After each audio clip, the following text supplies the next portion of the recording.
Arugamiriri wa githomo kaunti-ini ya Nakuru John Sugut ni athingatite kuuga gicunji kia 88 harĩ igana kia arutwo aria mekire kigeranio gia KCPE mwaka muhituku kaunti-ini ya Nakuru nio marikitie kuingira kirathi-ini gia form 1 mwaka uyu, akiuga matikinyanirie gicunji kiria kiendekanaga kia igana kwa igana.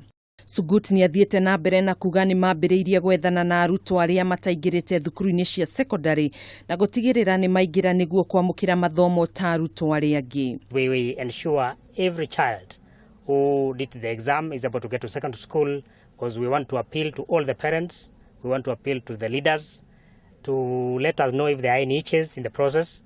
But of course we are working closely, and that's why we are available in the field doing the monitoring. This day we are in this particular region, Kuresoi North, so that we can be able to assess the situation.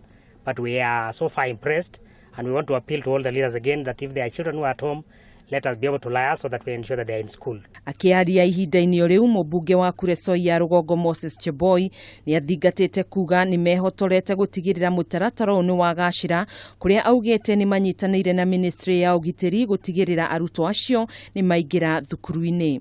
The education team are in Nairobi today, trying to know where the 150,000 students cannot be traced.